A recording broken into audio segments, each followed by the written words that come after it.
Hi, welcome. This is Eric Godebois, EPGD Attorneys at Law PA, doing business as the EPGD Business Law. And I have a story that actually happened last night.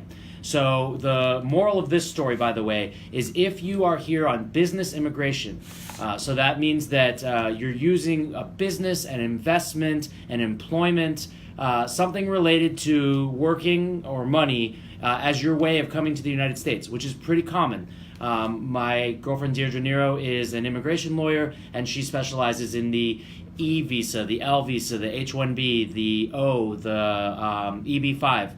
So if you are here on one of those visas, what often happens is that you have an immigration lawyer and you have a business lawyer. And the business lawyer, a lot of times I'm the business lawyer, and we're doing the corporate stuff, we're doing the contracts, we're doing a lot of things that we would do for any normal client. In fact, people ask me if I have a preference where my clients come from, and I say they come from the land where the money is green. So I don't care, right? If I'm drafting an operating agreement for Americans or if I'm drafting an operating agreement for Venezuelans, as long as they respect the process enough to know that they need an agreement, I'm totally happy. So another nice thing from my perspective, though, is a lot of clients will want to cut corners and they'll say, oh, do I really need an operating agreement? And, you know, the technical legal answer is no, you don't. But it's a really bad idea not to have one. They say that over 50% of marriages end in divorce, which is why there's been such a growth in prenuptial agreements.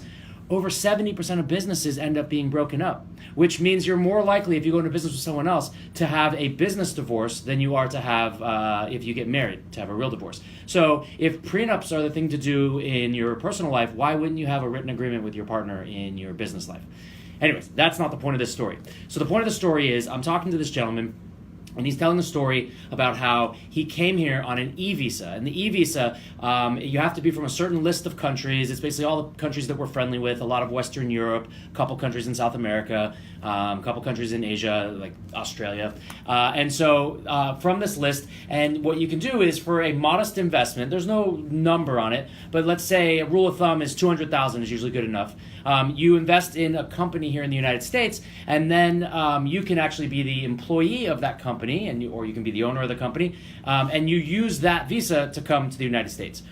It's not the best visa because it doesn't neatly slide into a permanent residency, a green card, or a citizenship, but it is a good visa, and you can stay indefinitely, right, as long as the business keeps going.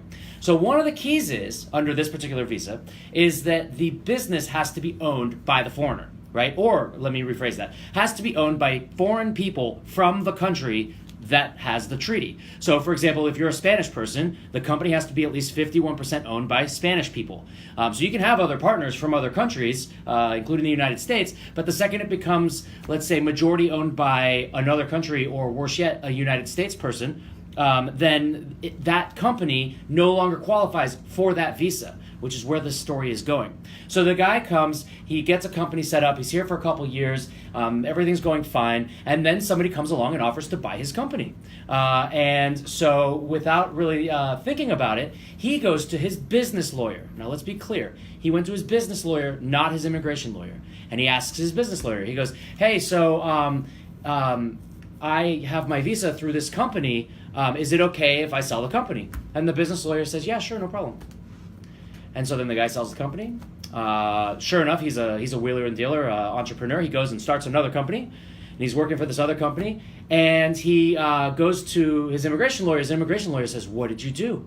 He goes, what do you mean? He goes, your visa was tied to that company that you no longer have anymore, which, by the way, is now owned by American people, and you're no longer working for it. You have been out of status since you did that. Meaning that, like, if you get caught and then they could bar you from coming back to the United States for a long time. It's bad news, right? And so he's like, oh, what do I do? She's like, all right, don't worry. We're going to do another application for another e-visa. We'll do it real fast under the new company. He says, okay, fine.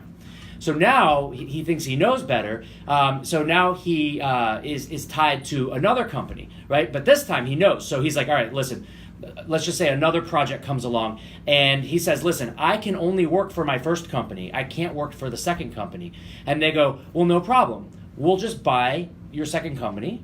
the one that you just got the e-visa with again, and you can keep working for that company because that company is going to be a subsidiary of us, right? So like the big parent company is just going to buy his little company, and he goes to the same business lawyer, and he says to the same business lawyer, hey, is this cool? Because remember last time we got in trouble, but this time I'm going to keep working for that company that has my e-visa. And he goes, yeah, of course, you're working for the same company. It shouldn't matter. It should be fine. Like 2 years later, he goes and sees his immigration lawyer. His immigration lawyer is like, what did you do? And he goes, what do you mean? I followed your advice. I kept working for the same company. She said, no, the company, yes, you had to keep working for the company, but the company had to be owned by people from Spain. It couldn't be owned by anybody else. And now the company was a subsidiary of another company owned 100% by Americans. Meaning that when he did the second transaction, he's now been out of status for 2 years. Meaning, again, possible big problems, not coming back to the United States, having, just personal life problems. Like you're establishing your life in a new city and you got to leave and start over somewhere else. Again, they did a third application, and guess what? It was denied. Immigration said, dude, you can't keep just hopping around from company to company. And by the way, we've done a little research and it looks kind of sketchy. Lucky for him, he fell madly in love with somebody who had a U.S. citizenship, and they got married and he got his green card. So I guess the moral of the story is don't take immigration advice from your business law attorney, and you should look for love in order to stay here in the United States. I'm just kidding. This is EPGD coming at you. We'll see you again soon.